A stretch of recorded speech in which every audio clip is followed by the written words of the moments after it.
Hello students, कैसे हैं आप सभी। आशा करते हैं आप बहुत अच्छे होंगे और अपनी पढ़ाई दमदारी से कर रहे हो क्योंकि एग्जाम आने वाले हैं। 10th क्लास की आज एक्सा नंबर लास्ट है 5.4 एच कहते हैं इसे।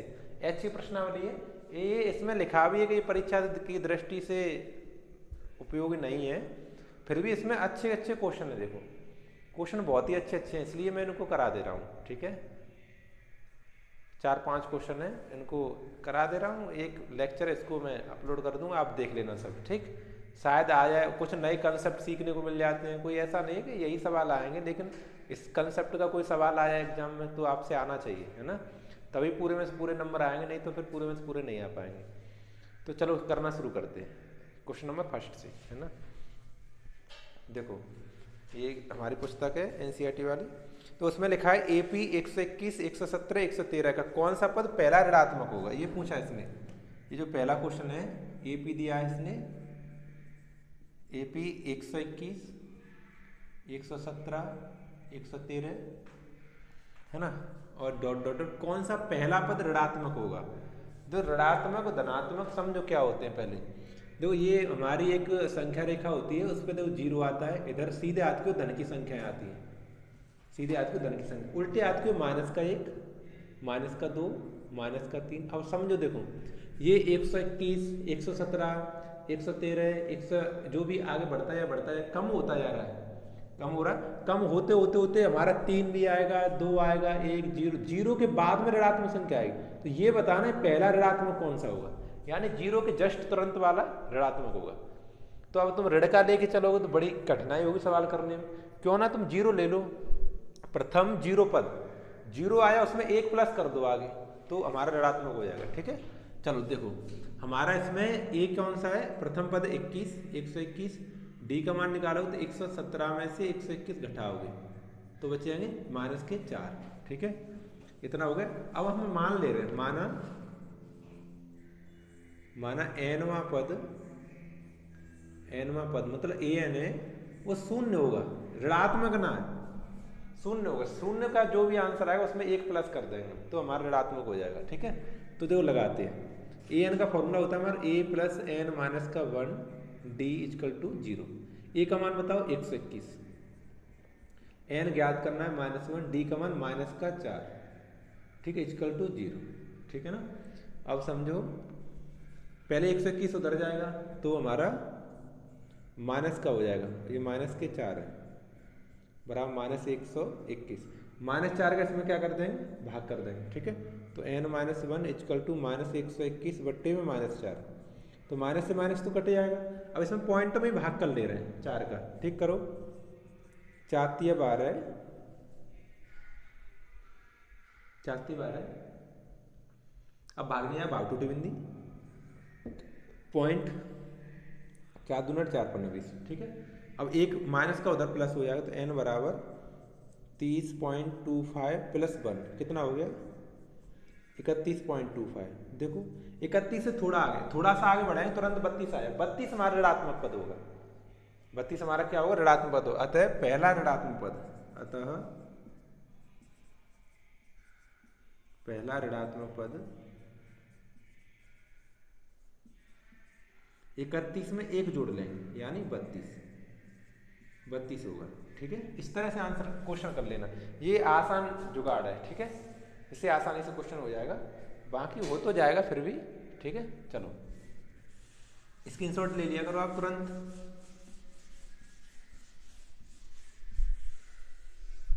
चलो क्वेश्चन नंबर सेकंड देखो, क्वेश्चन नंबर हमारा सेकंड है, किसी एपी के तीसरे सातवें पदों का योग 6। देखो तीसरे पद समय तो तीसरा पद है ना, तीसरा पद है यानी A3 है, तीसरा पद A3 और सातवां पद A7 का योगफल कितना है 6। अच्छा क्वेश्चन है ये भी। और उनका गुणनफल 8 है, गुणनफल यानी A3 इंटू A7, इनका गुणनफल इक्वल टू 8 है।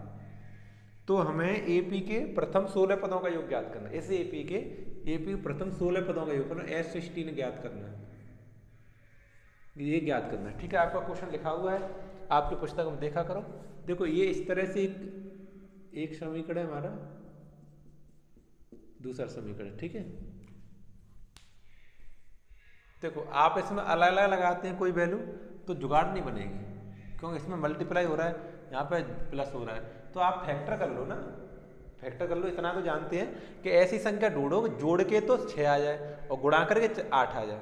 देखो पद तो वही है A3 A3 A7 A7, तो जोड़ के तो ये लोग 6 हो जाए और गुणा करके ये लोग 8 हो जाए, ऐसा कर लो। तो 4 2 हो जाएगा, 4 2 8 4 2 6, 4 2 जोड़ेंगे तो क्या कहते हैं हमारा 6 हो जाएगा, और 4 का 2 में गुणा करें तो 8 हो जाएगा। सही है, ओके, बिल्कुल सही है ना। तो देखो इस समीकरण 1 2 का जब हम कैलकुलेट करेंगे, कैलकुलेशन करेंगे दोनों को, समीकरण 1 2 से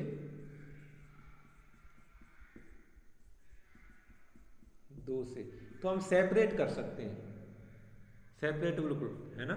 यानी A3 छोटा है, A3 छोटा है, A7 ज़्यादा है, तो A3 को 2 मान लो और A7 को 4 मान लो।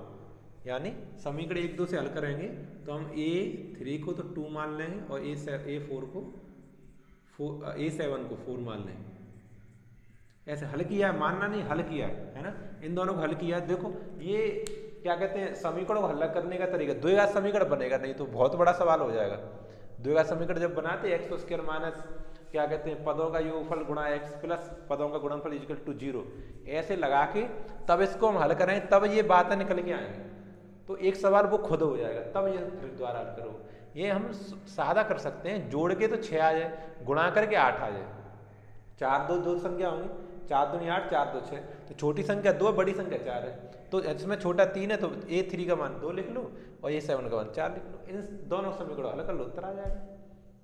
ठीक है, इनको हल करें तुरंत उत्तर आ जाएगा। कैसे देखो, A3 को आप क्या लिखेंगे, या इसका भी समीकरण बना दो, समीकरण 3 और समीकरण 4, तो एक समीकरण 1 से, समीकरण 3 से सॉरी, समीकरण ऐसे यहाँ पर दैट इम्प्लाई लगा दो यार, क्यों लफड़े पड़ रहे हैं, इतने समीकरण बनाओगे तो ये पेपर ही हो गया भला। यहाँ पे दैट इम्प्लाई का निशान लगाओ, ऐसे करें, ये निशान होता है थोड़ा लंबे टाइप में, इक्वल टू, इसका अर्थ है ये बात मैं दोबारा लिख रहा हूँ। A3 को लिखेंगे A + 2D इक्वल टू 2, इसको लिखो A + 6D इक्वल टू 4, सही है। देखो 7 को क्या लिखोगे A + 6D, 3 को क्या, इनको हल कर लो बस, इन दोनों को हल कर लो यहाँ पे आसानी से। कैसे, चिन्ह बदलने के बाद ऐसे, तो A से कट जाएगा है ना, और 2D 4D में 2D गए माइनस के 4D इक्वल टू 4 में 2 गए माइनस के 2, 4 का डिवाइड कर दो, D बराबर माइनस के 2 अपन माइनस के 4, माइनस से माइनस का 2 से काट देंगे, 2 1 2 2 2 4 1/2, ये तो D का मान आ गया, A का मान और आ जाए बस। तो D का मान समीकरण इसमें रख दे रहे हैं, इनके नाम नहीं लिखे, अब लिख ले रहे थे, समीकरण 3 और समीकरण 4, समीकरण 3 में रख दे रहे हैं। ठीक है, D का मान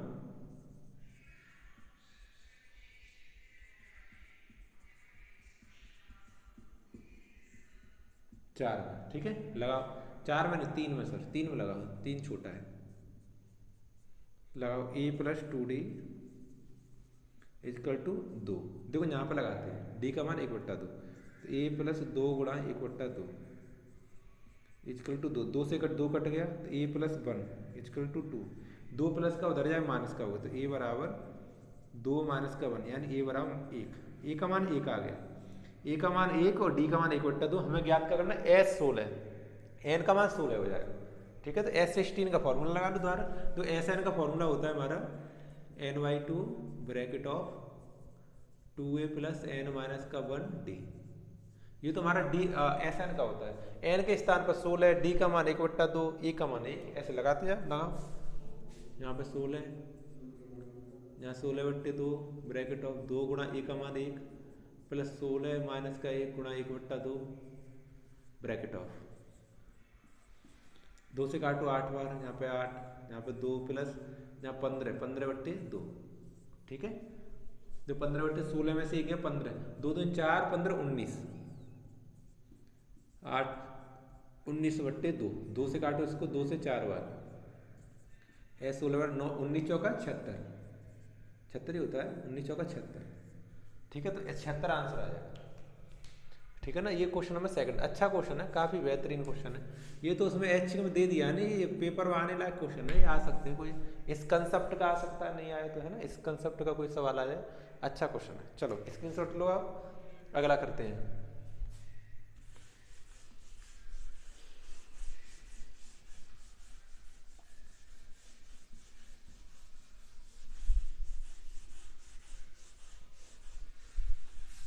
देखो क्वेश्चन नंबर थर्ड है, थर्ड बन जाएगा, यहाँ से कर लो। देखो थर्ड हमारा लिखा हुआ है, एक सीढ़ी के क्रमागत डंडे परस्पर 25 सेमी की दूरी पर है। देखो बनी हुई है सीढ़ी, यहाँ पे बना हूं मैं, इस तरह सीढ़ी बनी है, ठीक है ना। और ये जो डंडों के बीच की दूरी है ऐसे है, ये 25 सेंटीमीटर है, प्रत्येक डंडा 25 सेंटीमीटर की दूरी पर है, ठीक है। अच्छा, और पहला वाला डंडा वो 45 सेंटीमीटर लंबा है, पहला वाला, और लास्ट वाला 25 सेंटीमीटर लंबा है, लास्ट वाला डंडा, ठीक है। और टोटल सीढ़ी की लंबाई 2.5 मीटर है, टोटल जो सीढ़ी की लंबाई है जो करके ये सीढ़ी की लंबाई है वो 2.5 मीटर है, 2.5 मीटर, ठीक है। तो हमें इसमें बनाने में, इस सीढ़ी को बनाने में कितनी लंबी लकड़ी की लंबाई कितनी वो ज्ञात करनी है, ठीक है। चलो बहुत बढ़िया। देखो अब यहीं से समझना शुरू करो केवल। दो प्रथम डंडे की लंबाई 45, तो यही प्रथम पद हो गया 45, है ना। प्रथम डंडे की लंबाई, प्रथम डंडे की लंबाई, लंबाई यानी प्रथम पद, ए का मान है ये, ए का मान कितना हो गया 45, ठीक है। और अंतिम डंडे की लंबाई 25, अंतिम डंडे की लंबाई, लंबाई अंतिम यानी एल, एल का मान 25, सही है। अब हमें चाहिए एन का मान, तो एन का मान देखो टोटल 2.5 मीटर है ना, उसमें प्रत्येक 25 सेंटीमीटर पे लगा है, प्रत्येक 25 सेंटीमीटर, प्रत्येक 25 सेंटीमीटर, तो 25 सेंटीमीटर से भाग कर लो 2.5 मीटर में। लेकिन इसमें देखो एक एक्स्ट्रा आएगा, 2 डंडे लगे हैं तब हमारा 25 सेंटीमीटर हुआ है ना। 3 डंडे लगेंगे तब 50 सेंटीमीटर होगा, 4 तो एक ज्यादा आ रहा ही नहीं आ रहा है, तो बाद में एक प्लस कर लेना। यानी डंडों की संख्या कैसे ज्ञात करेंगे हम, डंडों की संख्या वो होगी 2.5 मीटर में 25 सेंटीमीटर से भाग, उसमें बाद में एक प्लस कर लेना, या फिर नहीं प्लस कर लो, ऐसे ऐसे करके, ठीक है। तो 2.5 मीटर को सेंटीमीटर करें तो 1 मीटर में 100 सेंटीमीटर होते हैं, 2 सेंटीमीटर में 200, और फिर आधे में फिर 50, 250 से हो गया सेंटीमीटर, 250 सेंटीमीटर ऊपर हो गया, 25 सेंटीमीटर नीचे।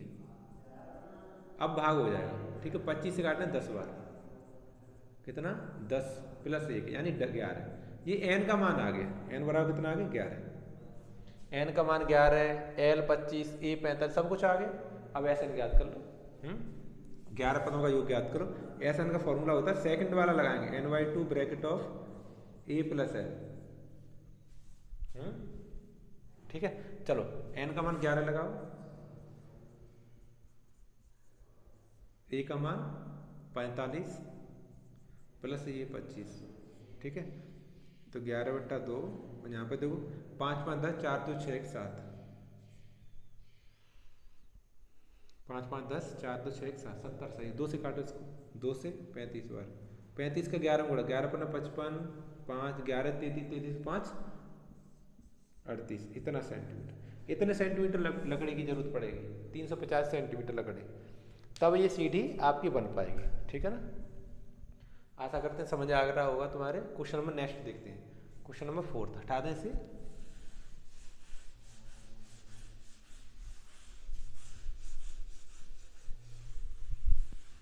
देखो क्वेश्चन नंबर 4,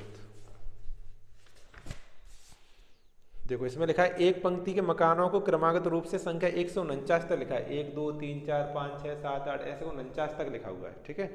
अच्छा, दर्शाई कि x को एक ऐसा मान है जिससे पहले मकानों की संख्या और योग और बाद में मकानों की संख्या का योग बराबर है, तो x का मान ज्ञात करो। सही है, चलो देखते हैं, है ना। देखो अब यहां से कराएंगे, बड़ा क्वेश्चन है, इधर कराएंगे। क्वेश्चन नंबर 4 था, देखो ऐसे लिखा है 1 2 3 4 5 ऐसे डॉट डॉट डॉट लिखा है, आगे 49 तक। ठीक है, तो इसके बीच में कहीं भी बीच में एक कोई ऐसी संख्या है जिससे पहले वाली संख्याओं का योगफल और बाद वाली संख्याओं का योगफल बराबर है। तो हमें उस संख्या का मान बताना ये संख्या है कौन सी है। तो आगे की संख्या होगी लगभग 25, 30, 32 के आसपास उधर होगी, क्योंकि पहले छोटी संख्या उनका योग ज़्यादा जुड़ेंगे तब बड़ा होगा, उधर बड़ी संख्या तो उनका योग जल्दी हो जाएगा, है ना। तो मान ले रहे हैं ये संख्या x से बीच में, मैं तुम्हें वैसे ही समझाऊँ पहले, x से बीच में संख्या, ठीक है। इससे जस्ट पहले वाली संख्या x -1 होगी, इससे जस्ट बाद वाली संख्या x +1 होगी। इतनी बात समझ में आई। अब समझो, हमें इससे पहले का योगफल ज्ञात करना है, इससे बाद वाला योगफल ज्ञात करना है। ये नहीं शामिल होना चाहिए, ये x शामिल नहीं होना चाहिए, ये शामिल नहीं होना चाहिए, ठीक है। तो ये तो आसान है, 1 से लेकर x -1 तक का योगफल बहुत आसान है, ठीक है। अच्छा, ये ज्ञात करोगे इधर वाला तो दिक्कत है, उसे कैसे ज्ञात करोगे, 1 से लेकर 49 तक के योगफल ज्ञात करो, पूरे का योगफल, उसमें से 1 से लेकर x तक का योगफल घटा दो तो हमारा आंसर आ जाएगा, ठीक है। आई बात समझ। माना वह संख्या, पहले इसको सही तरीके से लिख दो, द्वारा से मिटा के समझ आ, वैसे लिखा रहने दो सही, इससे तुम्हारे समझ में आ जाएगा सवाल कैसे हो रहा है ना। यहाँ बना रहने दो उसको, माना इसमें, और बाकी देखो इसमें a का मान प्रथम पद 1 है, d का मान भी कितना है 2 - 1 1, सब कुछ 1 1 है और कुछ भी नहीं, बस केवल x पे डिपेंड है पूरा। अब लिखेंगे माना वह मकान संख्या x है, वो संख्या x है। अगर वो संख्या x है तो x से पहले का योगफल x से बाद का योगफल बराबर है मकान संख्या x से पहले मकानों की संख्या का योग इक्वल टू बराबर है मकान संख्या x के x से बाद वाले मकानों की संख्या का योग। ये कंसेप्ट है, ये बराबर है दोनों, x से पहले x से बाद में। तो x से पहले x +1 1 -1, 1 से लेकर x -1 का योगफल होगा x -1 इक्वल टू, अब मकान x से छोड़ के उधर की, तो 1 से लेकर 49 माइनस, और 1 से लेकर x तक का योगफल घटा जाएंगे यानी sx, इसको अलग करेंगे आंसर आ जाएगा, ठीक है। फॉर्मूला लगाओ, देखो हमारा फॉर्मूला ये n है, Sn का होता है n/2, तो n की जगह पे x - 1/2 bracket of 2a plus n के स्थान फिर x - 1 और -1 होता है यहाँ पर d, ठीक है। अच्छा, इसका तुम डायरेक्ट भी लिख सकते हो, नहीं लगा लो कोई बात नहीं, डायरेक्ट भी आ सकता है इसका आंसर। वो 1 से लेकर प्रथम n पदों का योगफल आता है ना हमारा n ब्रैकेट ऑफ n + 1/2, उसे लगा सकते हैं इसमें, है ना। कोई नहीं, इसी को लगा लो, गरवाई बात है अपनी। चलो ये देखो x है, इसमें n के स्थान पर क्या है x है, इसमें n के स्थान पर 49 था, है ना।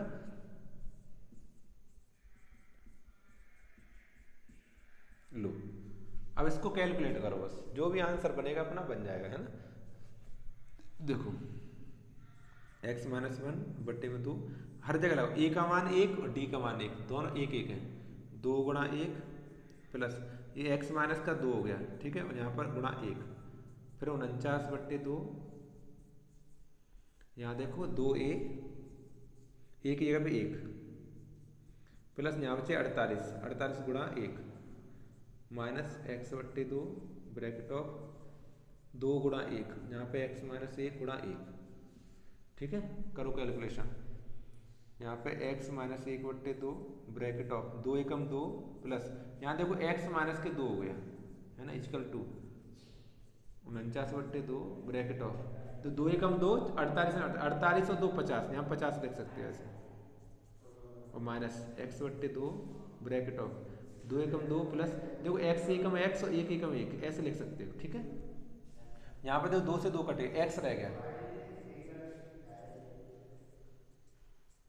यहाँ पे x का गुणा रह गया, ठीक है। इक्वल टू 2 से 25 बार, 25 निम्मा 25 से गुणा करो इसमें 49 में, 25 का 49 में गुणा करेंगे, 25 निम्मा 225, 22 यहाँ से 25 चौका 122, 122 माइनस इसमें देखो x बट्टे 2 और यहाँ बचा हमारा 2 में से गया 1 और x, मतलब x प्लस को 1, सही है, हाँ सही है।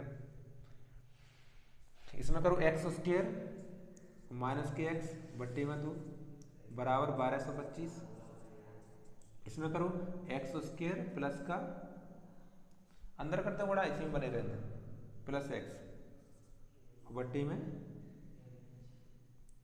2, सही है, ठीक है ना। अब देखो ये जो माइनस वाली संख्या पूरी इधर आके प्लस हो जाएगी, यानी यहाँ कर दे, अब देखो एक्स स्क्वायर माइनस एक्स बट्टे में 2 plus x square plus x बट्टे में 2 इक्वल टू 1225, ठीक है।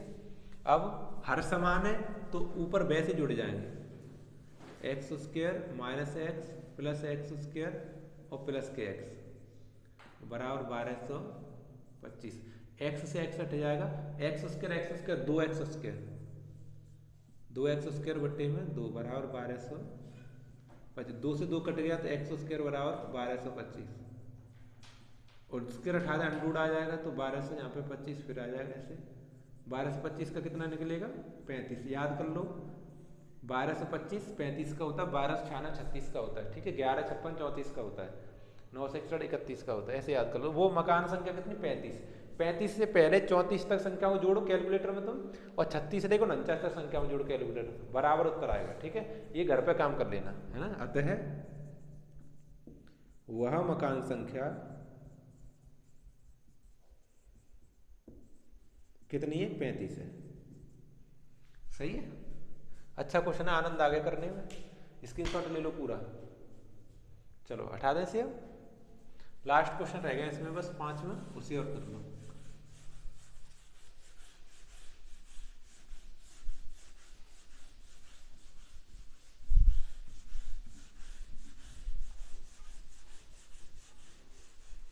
चलो देखो 5वां क्वेश्चन, 5वां क्वेश्चन देखो, चबूतरा बना हुआ है, इसमें लिखा है एक फुटबॉल के मैदान में एक छोटा सा चबूतरा है जिसमें 15 सीढ़ी है, सीढ़ियों की संख्या कितनी है 15, सीढ़ियों की संख्या कितनी है 15, यानी n का मान n लिख लूँ यहाँ पर, n बराबर 15, ठीक है। अच्छा, इन सीढ़ियों में प्रत्येक लंबाई 50, लंबाई कितनी है l का मान 50 मीटर, ठीक है। और क्या कहते हैं, बनी प्रत्येक सीढ़ी की चढ़ाई 1/4 है और फैला मतलब चौड़ाई मतलब 1/2, चौड़ाई 1/2 है मीटर, और चढ़ाई को मैं h से डिनोट कर रहा हूँ, ठीक है, वो कितना 1/4 मीटर। ये लंबाई चौड़ाई तो जानते हो, अब लाओ मैं लिख दूंगा लंबाई, यहाँ पे चौड़ाई, ठीक है, तीनों बात होती है। अब कह रहा है इस चबूतरे को बनाने में लगी कंक्रीट का कुल आयतन ज्ञात करो, आयतन ज्ञात करना टोटल। समझो देखो, हम जब ऐसे करके हम बना रहे हैं, जैसे ये हम चबूतरा बना रहे हैं, एक सीढ़ी बनी है ना, अब दूसरी सीढ़ी बनेगी ऐसे करके, तो इसमें तो चढ़ाई आएगी 1/4 चढ़ाई आएगी, तो देखो इतना ऊंचा था पहले, यहाँ से जमीन से इतना ऊंचा, फिर इतना ऊंचा हो जाएगा, फिर एक और चढ़ाई बनेगी ऐसे, तो फिर इतना ऊंचा हो जाएगा, मतलब ऊंचाई हर बार बढ़ रही है, लेकिन लंबाई चौड़ाई नहीं बढ़ेगी। हमारी सीढ़ी की चौड़ाई इतनी और लंबाई इतनी वो समान रहेगी, बस चढ़ाई हर बार बढ़ जाएगी। ऐसे मान ली यहाँ पे पैर रखा है हमने, फिर दूसरी सीढ़ी यहाँ रखेंगे तो जमीन से वो देखो डबल हो गई नहीं हो गई, फिर ऐसे रखें तो फिर डबल, ऐसे करके हो जाएगा। तो इसमें जो चढ़ाई है उसमें समान सीढ़ी बन जाएगी। वैसे तुम्हें पता है सीढ़ी लंबाई गुणा चौड़ाई गुणा ऊंचाई है ना, घनाभाकार बनेगी ना, तो लंबाई चौड़ाई ऊंचाई, लंबाई चौड़ाई है, ऊंचाई को बस समान तक सीढ़ी में कर लो, तुम्हारा आयतन आसानी से आ जाएगा।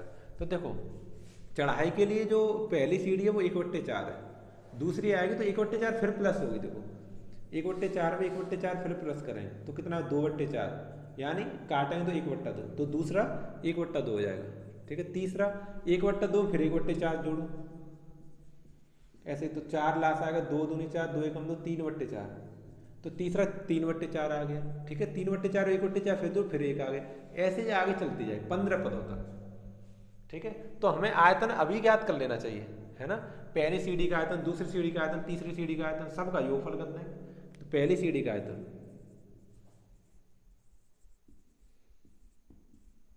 पहली सीढ़ी का आयतन, तो इससे एक सीढ़ी बन जाए। कैसे, देखो हमारा आयतन होता है लंबाई गुणा चौड़ाई गुणा ऊंचाई, ठीक है। तो लंबाई 50, चौड़ाई 1/2 और ऊंचाई 1/4, ठीक है। तो इससे मैंने 2 से 50 काट ले 25 बार, तो 25/4 कितना आया। ऐसे दूसरी सीढ़ी का आयतन,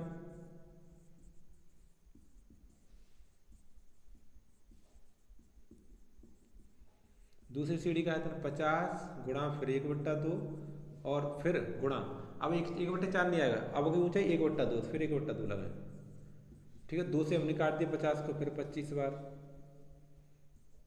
तो 25/2 आ गया, 25/2। तीसरी सीढ़ी का और ज्ञात कर लो तो हमारी सीढ़ी अच्छी बन जाएगी। तीसरी सीढ़ी का आयतन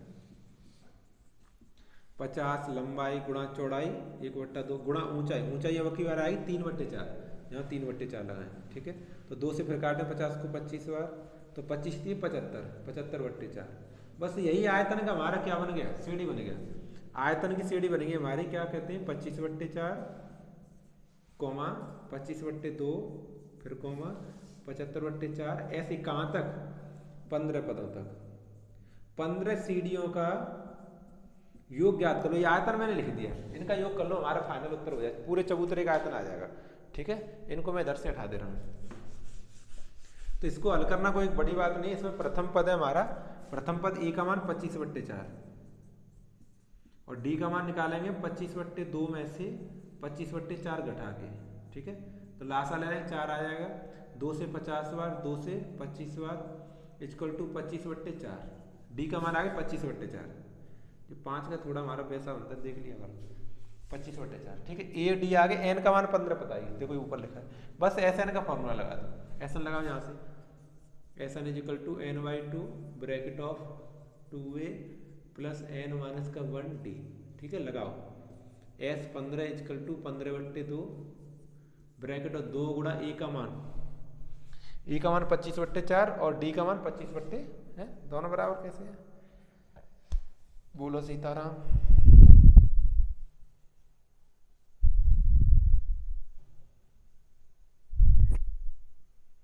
बराबर ही है, मैंने कछु ना कर सकते हैं बराबर ही आए। देखो दोबारा चेक कर लो, 25/4 2 से 25 बार और ये 25/2 लास्ट लाइन 4 आएगा, 2 से 5 सही है, आ रहा है। चलने दो, आगे बढ़ो, देखते हैं क्या होता है।